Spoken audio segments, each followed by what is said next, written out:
There are 43 rooms in the hotel I manage. On any given night, 30 to 35 are occupied. But when I walk these halls at 3 in the morning, I can feel them all, every single one. The occupied rooms, the vacant rooms, and the ones that should be empty, but somehow aren't. My name is Daniel Cross. I've been the general manager of the Overlook Grand Hotel in the Colorado Rockies for 8 years now. In that time, I've learned that old buildings hold more than memories. They hold moments, frozen instances of time that refuse to fade, like photographs that never yellow with age. Some guests check into my hotel with reservations and suitcases. They stay for a weekend, maybe a week, and then they leave. Their rooms are cleaned, their beds remade, and within hours, it's as if they were never there at all. But there are others, guests whose names still echo in our corridors, whose presence lingers in rooms that have been empty for decades. Guests who checked in, but according to every record I've found, never checked out. This is their story, and mine. Because the longer I stay here, the more I wonder. When my time comes to leave, will I be able to? Let me take you back to where this all began. The Overlook Grand Hotel opened its doors on October 15, 1887. Built by railroad magnate Harrison Blackwood, it was designed to be a sanctuary for wealthy travelers seeking refuge from the summer heat of the plains or the bitter isolation of Colorado winters. The building itself is a masterpiece of Victorian Gothic architecture. All stone turrets, vaulted ceilings, and windows that stretch from floor to ceiling, offering views of peaks that touch the clouds. When I first arrived here in the winter of 2018, I was 29 years old and running from a career that had imploded in Denver. Hotel management was supposed to be temporary, a place to reset, to figure out what came next. But the Overlook had other plans. I remember Margaret Chen, our head housekeeper, greeting me on that first day. She'd been working here for 15 years at that point, longer than any other staff member. While showing me around, she had this habit of pausing at certain doors. Room 237, room 114, room 308. Each time she'd glance at the brass numbers, then continue walking without a word. "Is there something wrong with those rooms?" I'd asked. Margaret stopped, her hand resting on her cleaning cart. She looked at me with an expression I couldn't quite read. "No, Mr. Cross. Nothing wrong. Just older than the others. They need more attention, that's all." It was a lie, though neither of us acknowledged it then. The hotel has been renovated countless times over its 137 years. The original gas lamps were replaced with electric fixtures in 1910. The plumbing was modernized in 1952. Wi-Fi was installed throughout in 2009. But beneath all these updates, the bones of the building remain unchanged.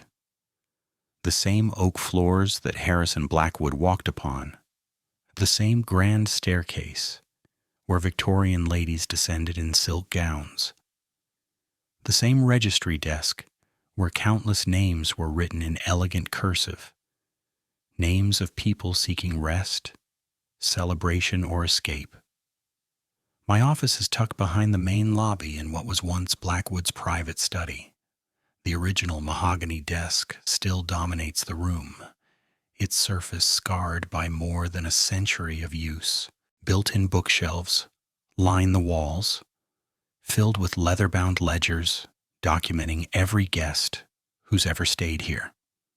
When the hotel transitioned to digital systems in 2005, someone mercifully decided to keep the old records rather than destroy them. It was 3 months into my tenure when I first opened those ledgers. I'd been searching for historical information to use in our marketing materials, Guests love stories about the hotel's past. Famous visitors, notable events, the kind of romanticized history that gives a place character. I started with the earliest ledger, its leather cover cracked and faded, the pages yellowed but still legible. The handwriting was immaculate. Each entry recorded in fountain pen. Guest name, arrival date, room number, and departure date. Page after page of completed stays, documenting the ebb and flow of travelers through more than a century. But then I noticed the gaps. The first was on page 47, October 14th, 1892. Thomas Whitmore, room 237. Arrival date recorded. Departure date blank. I assumed it was an oversight. Someone had forgotten to complete the entry. But as I continued reading, I found more. Many more. June 3rd, 1923.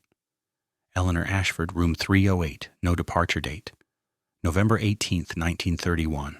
Henry Morrison, room 114, no departure date.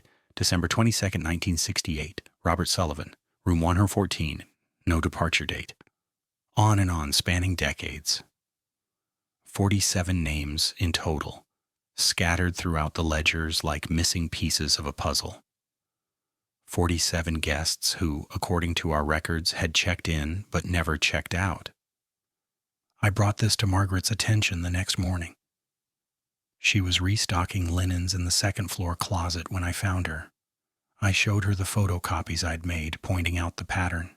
She didn't seem surprised. Room 237, she said quietly, tracing her finger over Thomas Whitmore's name. That's the one I told you about.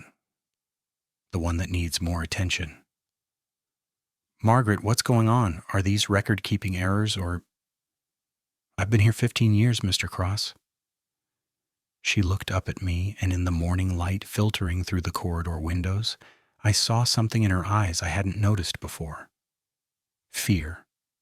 Or maybe reverence. In that time, I've learned that some questions don't have comfortable answers.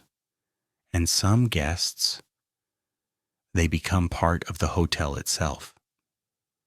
That conversation changed everything, because once you start looking, once you start paying attention, you realize that the empty spaces in a building aren't really empty at all. That night I began my own ledger, a record of the unexplained, and there was no going back. I spent the next 2 weeks cross-referencing those 47 names against every record I could find. The Overlook Grand had transitioned to digital booking systems in 2005, and before that, we'd used a computerized reservation system dating back to 1989. I brought in David Park, our IT manager, hoping he could recover any archived data that might explain the missing checkout dates. David was 26, fresh out of college, and approached technology with the kind of confidence that comes from never encountering a problem he couldn't solve.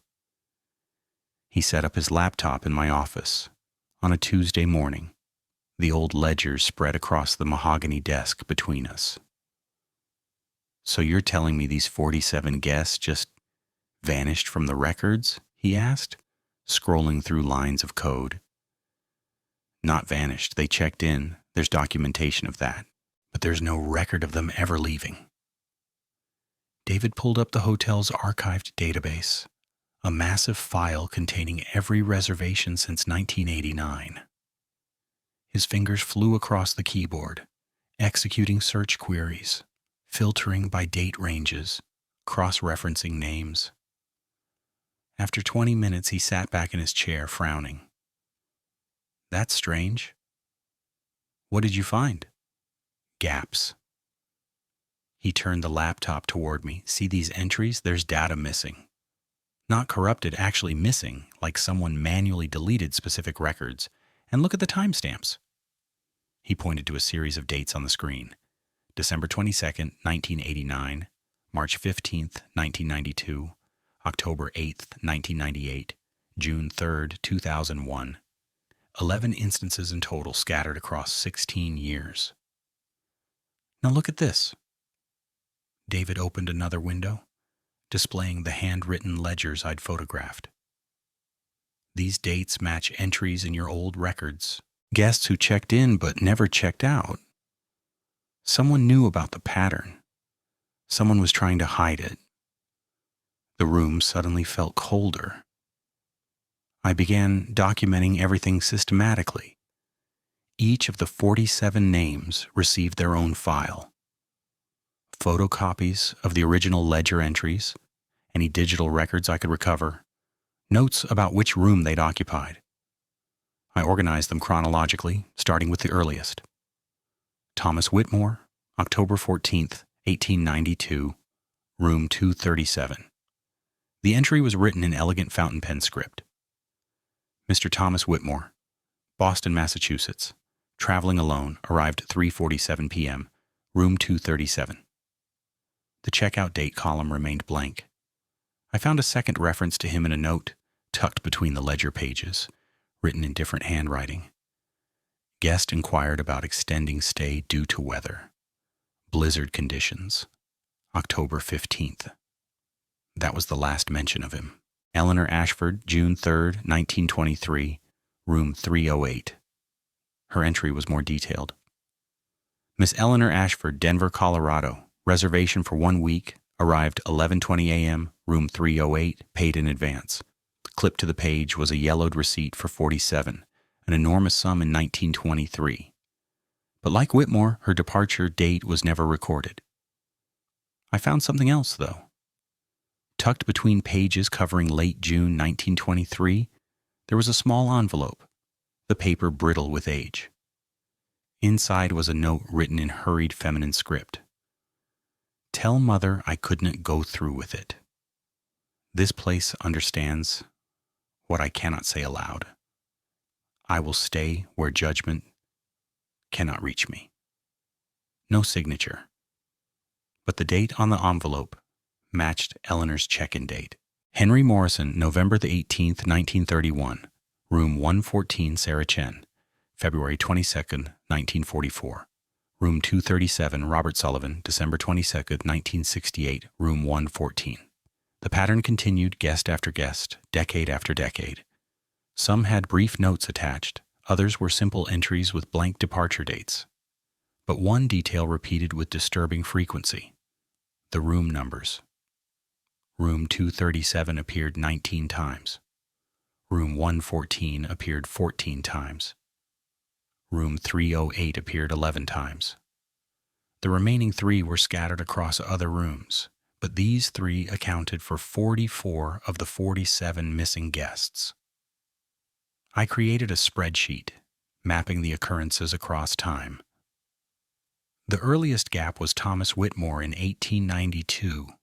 The most recent was dated November 15, 2024, just 2 months before I discovered the pattern. That name stopped me cold. Catherine Wells, November 15th, 2024, room 237. I'd been working here when she checked in. I remembered her. A woman in her 60s, elegant and quiet, who'd arrived without a reservation during a snowstorm. She'd specifically requested a room with a mountain view. I'd given her 237, one of our finest rooms, with floor-to-ceiling windows overlooking the peaks. I remembered her checking in. I remembered showing her to the room, explaining the antique fixtures, pointing out the complimentary amenities. But I could not, for the life of me, remember her checking out. I pulled up our digital records. Catherine Wells. Checked in November 15th, 2024. 4:32 p.m., room 237. Checkout date, December 1st, 2024.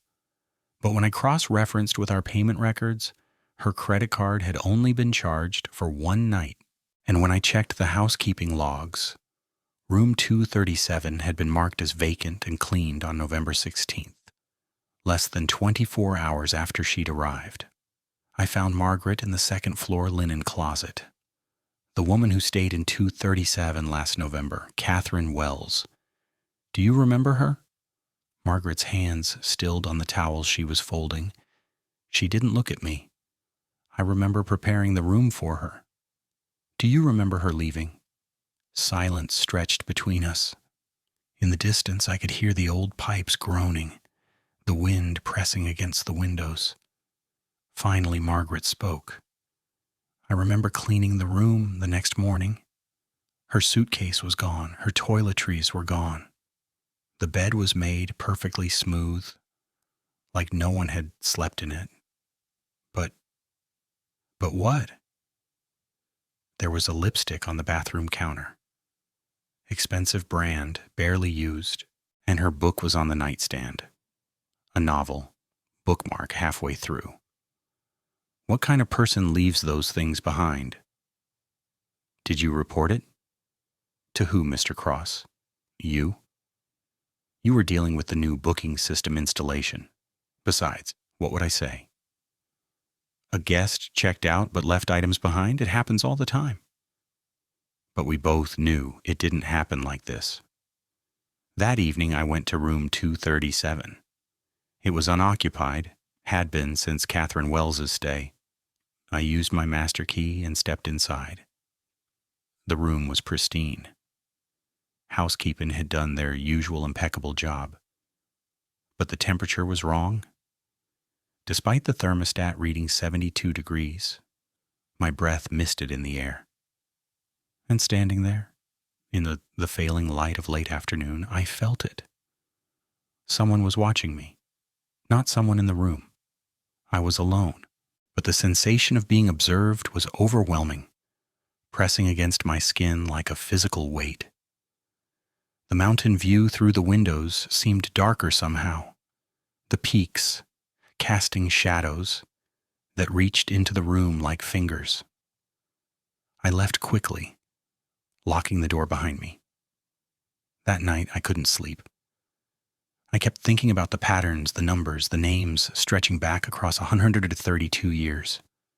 47 guests who checked in but never checked out. 47 people who'd simply stayed. And I realized something that made my blood run cold. I'd been working at the Overlook Grand for 8 years. I lived in the staff quarters on the 3rd floor. I couldn't remember the last time I'd left the property for more than a day trip. When was the last time I'd truly left this place? I got up and went to my office. I opened my own employee file, my hands shaking slightly. Hire date, January 15th, 2018. Salary records, performance reviews, vacation time accrued but never used. 8 years of working here, living here, becoming part of the building itself. I was cataloging the guests who never left. But what if I was becoming one of them? I decided to document everything. If I was losing my grip on reality, at least there would be a record. If I wasn't, if something genuinely inexplicable was happening at the Overlook Grand, then evidence mattered. I started with room 237. On a Wednesday night in late January, I positioned myself in the corridor outside the room at 2:30 a.m. I brought a digital thermometer, my phone to record audio, and a notebook. James Mitchell, our night security guard, agreed to accompany me, though his reluctance was obvious. James was 52, a former police officer who'd taken the security job after retiring from the Denver PD. He'd worked nights at the Overlook for 3 years and claimed he'd seen enough strange things to fill a book.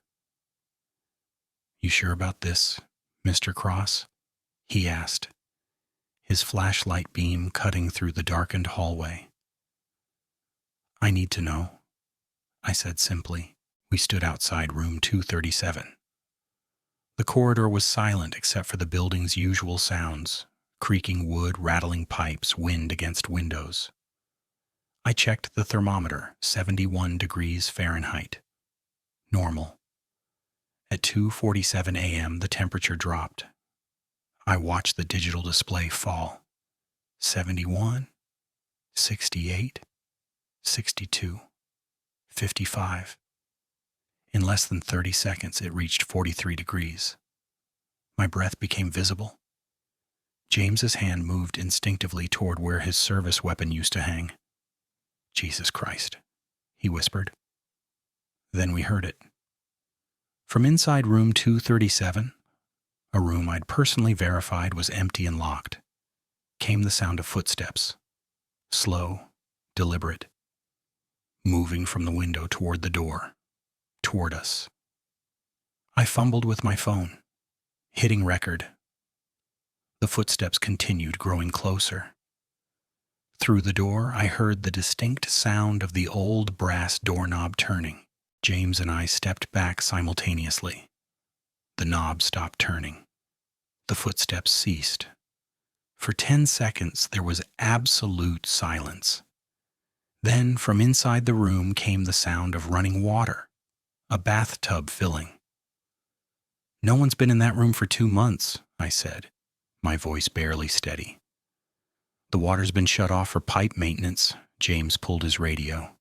"I'm calling this in." "And say what? That we heard a ghost taking a bath?" We stood there for another hour. The temperature gradually returned to normal. The sounds stopped. When I finally unlocked the door at 4 a.m., the room was exactly as it should be. Empty, clean, undisturbed. The bathtub was bone dry. But my phone had recorded everything. 23 minutes of audio capturing footsteps, the turning doorknob, and the unmistakable sound of water running through pipes that had been disconnected 3 weeks earlier. The ballroom. The hotel's grand ballroom occupied the entire east wing of the first floor. It had been the site of the opening gala in 1887, when Harrison Blackwood welcomed Colorado's elite to celebrate his architectural achievement.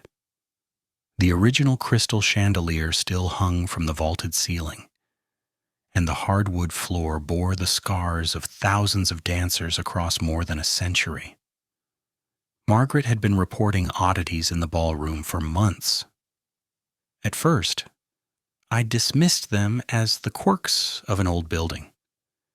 But after my experience in room 237, I started paying attention. "It's always early morning," Margaret explained, meeting me outside the ballroom at 5:30 a.m. on a Friday. "Between 5 and 6, just as the sun's coming up, that's when I hear it." "Hear what?" "Music, like a music box, but fuller, and sometimes if I stand very still, I can hear them dancing." We entered the ballroom. Dawn light filtered through the tall eastern windows, casting long shadows across the floor. The space was silent except for our footsteps echoing in the vast room. Then Margaret pointed. "Look at the chairs." 20 folding chairs were stored along the western wall, stacked and secured for the next event. Except they weren't stacked anymore.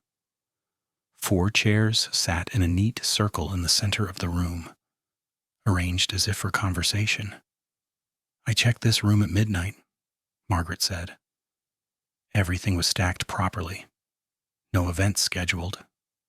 No one has access except staff, and I'm the only one working this floor at this hour."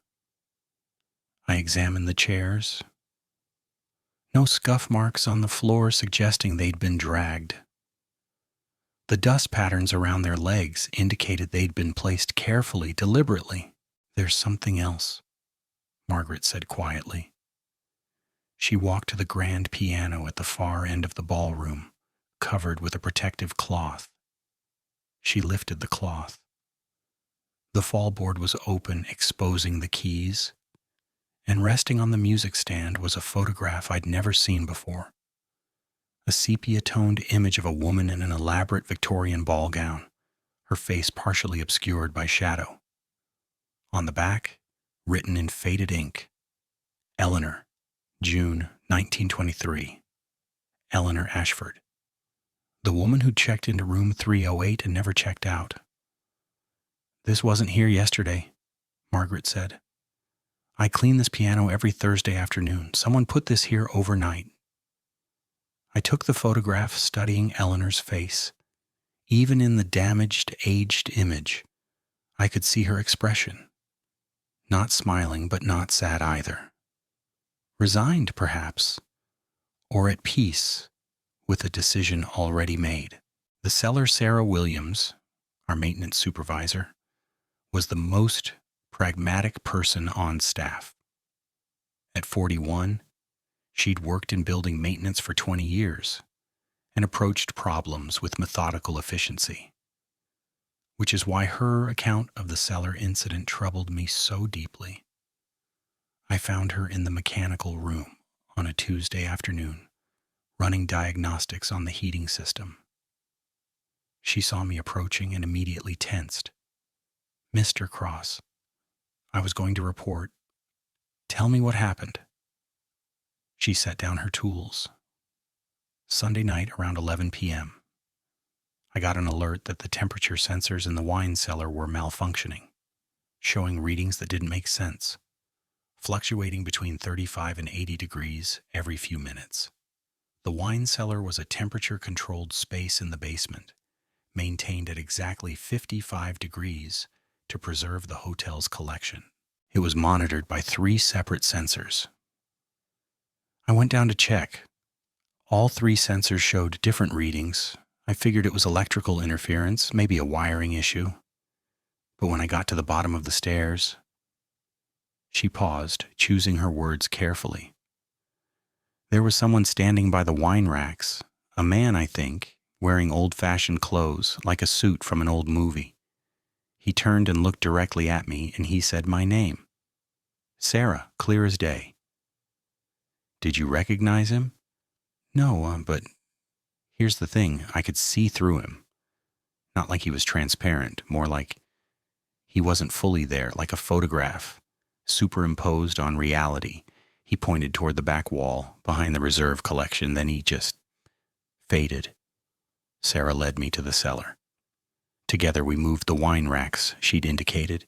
Behind them was a small wooden door, painted over multiple times, nearly invisible against the stone wall. I'd never known this door existed. We pried it open. Inside was a storage space no more than 4 feet deep, and in that space, luggage. Old leather suitcases, travel trunks, hat boxes, all covered in decades of dust. I opened the first trunk. Inside were men's clothes from the 1920s, toiletries, and a leather wallet. The identification card inside read, Henry Morrison. The second case belonged to Sarah Chen, dated 1944.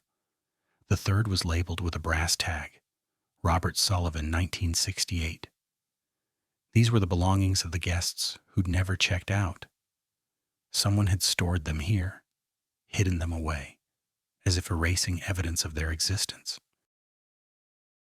Finding the luggage changed everything. These weren't just names in a ledger anymore. They were real people whose belongings had been hidden away like shameful secrets. I needed to know their stories. I needed to understand why they'd stayed. The Colorado Historical Society archives are housed in a granite building in downtown Denver, about 90 minutes from the hotel. It was the first time I'd left the Overlook Grand in 4 months. The drive felt surreal, like emerging from underwater. Dr. Patricia Chambers met me in the research room. She was 73, with silver hair pulled back in a neat bun and reading glasses hanging from a chain around her neck. She'd been the Society's chief historian for 30 years and had written 2 books on Colorado's frontier hotel industry. The Overlook Grand, she said, pulling out a manila folder thick with documents. Harrison Blackwood's masterpiece. I've always found that hotel fascinating and troubling. Troubling how? She spread photographs across the table.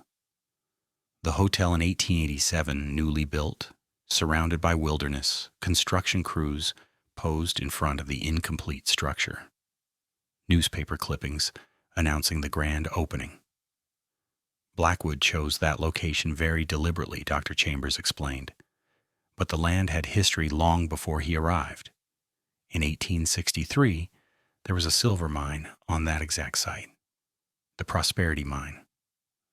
On November 12th, a support beam collapsed during a winter storm. 23 miners were trapped in a tunnel. They never made it out. She pulled out a yellowed newspaper. Rocky Mountain News, November 1863. The headline read, "Tragedy at Prosperity Mine, 24 lost."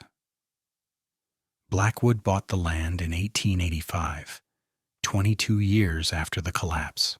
He built his hotel directly over the sealed mine shaft. Some historians believe he didn't know about the tragedy. I'm not convinced. Property records show the mine collapse was documented. He knew. He built there anyway. I thought about the cold spots, the unexplained sounds, the sensation of being watched. 23 miners trapped forever beneath the foundation. "Tell me about Thomas Whitmore," I said. Dr. Chambers opened another folder. Inside were photocopies of newspaper articles, a hotel registry page, and a Western Union telegram. Thomas Whitmore, 42 years old, traveling salesman from Boston, selling agricultural equipment to Colorado ranchers. He checked into the Overlook Grand on October 14th, 1892, during the first major blizzard of the season. She showed me a newspaper clipping from the Colorado Springs Gazette, dated October 18th, 1892. Concern grows for Boston businessman Thomas Whitmore, last seen at the Overlook Grand Hotel on the evening of October 15th. Staff report Mr. Whitmore retired to his room, 237, at approximately 9:30 p.m., complaining of severe headache and expressing desire to extend his stay due to weather conditions. When staff checked his room on the morning of October 16th, they found it empty, bed unslept in, personal effects undisturbed. Despite extensive search of hotel grounds and surrounding wilderness, no trace of Mr. Whitmore has been found. Denver authorities have been notified. "He just vanished," Dr. Chambers said. But here's the interesting detail. 3 staff members reported seeing lights in room 237 for days after his disappearance. Moving lights, as if someone was walking around with a candle. Management insisted the room was empty. She pulled out another document, a letter from Whitmore's sister to the hotel, dated November 1892, demanding answers. The hotel's response, signed by the manager, claimed Whitmore had settled his bill and departed early on October 16th. But the ledger I'd found showed no checkout date. "Someone lied," I said. "Someone always does," Dr. Chambers replied. Eleanor Ashford came next. Dr. Chambers had significantly more documentation about her. She'd been from a prominent Denver family, and her disappearance had scandalized high society. Eleanor Ashford, 23 years old, engaged to William Thornton, son of a railroad magnate. The wedding was scheduled for June 10th, 1923. On June 3rd, 1 week before the ceremony, Eleanor checked into the Overlook Grand alone. Dr. Chambers showed me society pages from the Denver Post, announcing the engagement with a photograph of Eleanor, the same face from the picture we'd found in the ballroom. Beautiful, composed, with eyes that suggested she was somewhere far away, even as she smiled for the camera. Her mother reported her missing on June 5th. Police investigated. They found her room, 328, locked from the inside. When they forced entry, everything was in order. Her clothes hung neatly in the wardrobe. Her jewelry sat on the vanity. But Eleanor was gone. How could she leave if the room was locked from inside? That's what the police asked.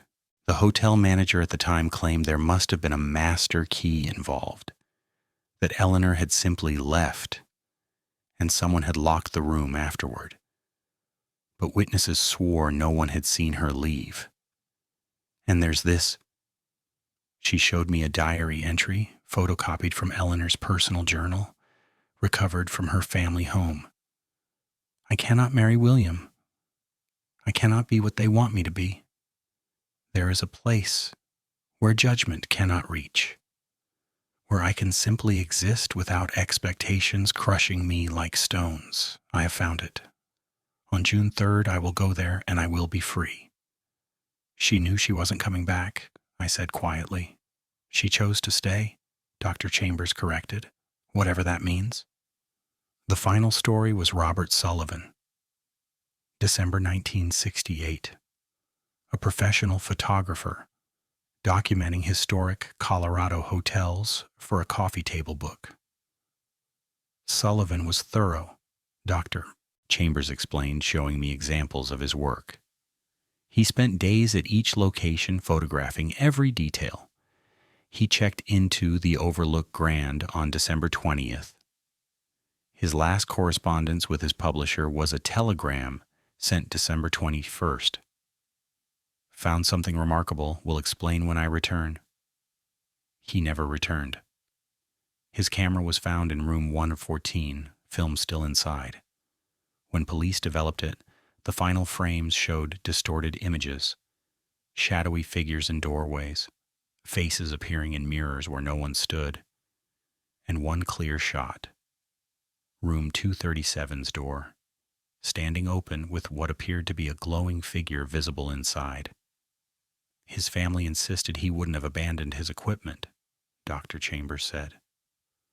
Photography was his life. But the investigation concluded he'd left voluntarily. Case closed. She looked at me seriously. Mr. Cross, 3 disappearances spanning 76 years, all at the same hotel. The official explanation each time was voluntary departure. But the evidence suggests something else entirely. Your hotel sits on a wound in the earth. 23 miners died there, their bodies never recovered. Sometimes trauma soaks into the ground itself. Sometimes it creates thresholds.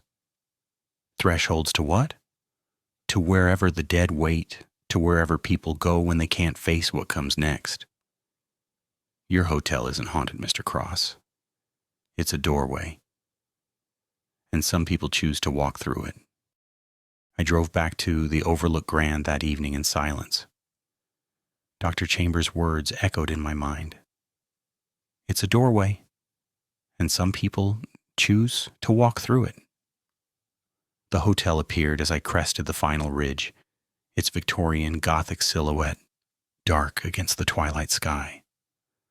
For the first time since I'd arrived 8 years ago, I looked at it and felt something I couldn't quite name. Not fear exactly. Recognition, perhaps. Like seeing the true face of something that had been wearing a mask all along. When I returned to my office, I found Margaret waiting outside my door. "You've been gone all day," she said quietly. "I was worried.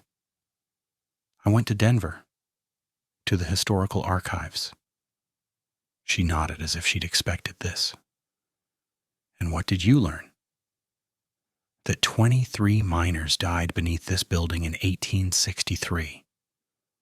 That people have been disappearing from this hotel for over a century.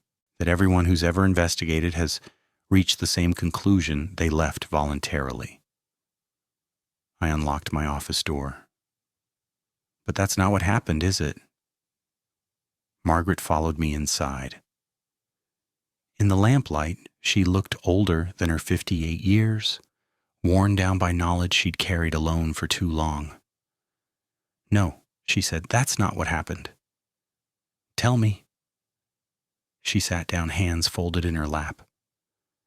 "I've worked here for 15 years. In that time, I've cleaned room 237 473 times. Every single time I feel them, the ones who stayed. They're not angry, Mr. Cross. They're not trying to hurt anyone. They're just present, existing in a space that overlaps with ours. Why didn't you tell me? Would you have believed me? Before you found the ledgers, before you experienced it yourself, would you have believed that this hotel holds people who couldn't leave the world behind? She was right, of course. Some truths require personal experience before they become believable. What do they want? I asked. Margaret considered this carefully. I don't think they want anything. I think they found something they needed, a place outside of time, outside of judgment and expectation, and the forward march of life. The hotel gave them that. It gives them peace. That night I couldn't sleep. At 2:47 a.m., the exact time the temperature had dropped in room 237, I went upstairs. The third floor was silent, all guest rooms empty. I walked to room 237 and used my master key. The room was as it always was, pristine, waiting. But when I stepped inside and closed the door behind me, the air shifted. Not colder, but different. Thicker somehow. Charged with presence. I sat in the armchair by the window looking out at the mountain peaks silvered by moonlight, and I waited. At 3:14 a.m., I felt someone sit down across from me. I couldn't see them, not in any conventional sense. But I knew with absolute certainty that I was no longer alone. The awareness of another consciousness, another existence occupying the same space, was overwhelming. "Thank you," a voice said. Not aloud. The words simply appeared in my mind, clear as spoken language. "Thank you for remembering us." I tried to respond, but before I could form words, I understood. Images flooded my awareness. Thomas Whitmore, standing at this very window during a blizzard, making a choice. Eleanor Ashford lying on the bed, finally free from expectations. Robert Sullivan setting up his camera, capturing something no one else could see and deciding to stay with it. They hadn't been taken. They had chosen. Each of them had reached a moment where going forward meant becoming something they couldn't bear to be, and the Overlook Grand had offered them an alternative, a threshold, a place to exist without existing. And Catherine Wells? I saw her too, sitting in this chair, her decision already made before she'd checked in. The hotel had simply honored her choice. I don't know how long I sat there. When I finally stood and left the room, gray dawn light was filtering through the windows. I'd been in room 237 for 4 hours, though it had felt like minutes. Back in my office, I opened my employee file one more time. 8 years of service. 8 years of rarely leaving the property. 8 years of making the Overlook grand. My entire world. Was I becoming one of them? Or had I already made my choice without realizing it? I closed the file and looked around my office. The mahogany desk, the leather-bound ledgers, the accumulated evidence of lives that had ended here, or transformed here, or simply stepped sideways into something else. The hotel is still operating. Guests still check in and out every day. Most leave without incident, carrying only pleasant memories of a historic Colorado resort. But some rooms remain occupied, even when the records show them vacant. Some presences linger in doorways, on staircases, in the ballroom where music plays that only certain people can hear. I continue cataloging them. The permanent guests. The ones who chose to stay. Their names, their stories, their reasons for crossing the threshold. And every night, when I walk these halls, I wonder, when my name is finally written in that ledger, will there be a checkout date? Or will I too become part of the Overlook Grand forever? Perhaps you've stayed in an old hotel. Perhaps you've felt watched in an empty corridor heard footsteps in vacant rooms, sensed presences that shouldn't be there? Ask yourself, what secrets might your walls be holding on to? And would you want to know?